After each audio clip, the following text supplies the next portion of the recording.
प्राचीन समय की बात है। एक बार भगवान विष्णु के वाहन और परम भक्त गरुड़ के मन में एक प्रश्न उठा।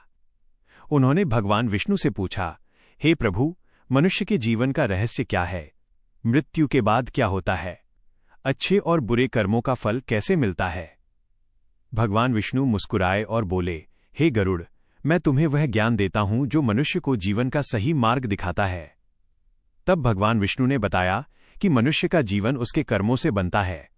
जो व्यक्ति सत्य, दया, सेवा और अच्छे कार्य करता है, उसका जीवन सुखमय होता है। लेकिन जो छल, लालच और अन्याय करता है, उसे अपने कर्मों का परिणाम भुगतना पड़ता है। उन्होंने समझाया कि मृत्यु जीवन का अंत नहीं, बल्कि एक परिवर्तन है। शरीर नष्ट होता है, लेकिन आत्मा अपनी यात्रा आगे बढ़ाती है। आत्मा के साथ उसके कर्म भी चलते हैं। इसलिए मनुष्य को हमेशा अच्छे कर्म करने चाहिए। गरुड़ ने फिर पूछा, प्रभु, मनुष्य को जीवन में सबसे अधिक किस बात का ध्यान रखना चाहिए? भगवान विष्णु ने उत्तर दिया, मनुष्य को अपने व्यवहार, विचार और कर्म को शुद्ध रखना चाहिए।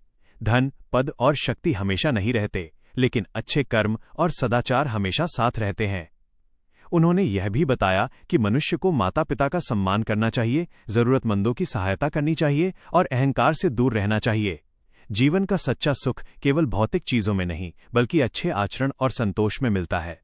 गरुड़ ने यह ज्ञान सुनकर कहा, प्रभु, अब मैं समझ गया कि जीवन का उद्देश्य केवल जीना नहीं, बल्कि सही तरीके से जीना है। भगवान विष्णु बोले, जो व्यक्ति अच्छे कर्म करता है, दूसरों के प्रति प्रेम और करुणा रखता है और धर्म के मार्ग पर चलता है, उसका जीवन सार्थक होता है। इस प्रकार गरुड़ पुराण हमें यह शिक्षा देता है कि जीवन अनमोल है। हमें अपने समय का सही उपयोग करना चाहिए, अच्छे कार्य करने चाहिए और दूसरों के प्रति सम्मान और दया रखनी चाहिए। यही सच्चे सुख और शांति का मार्ग है।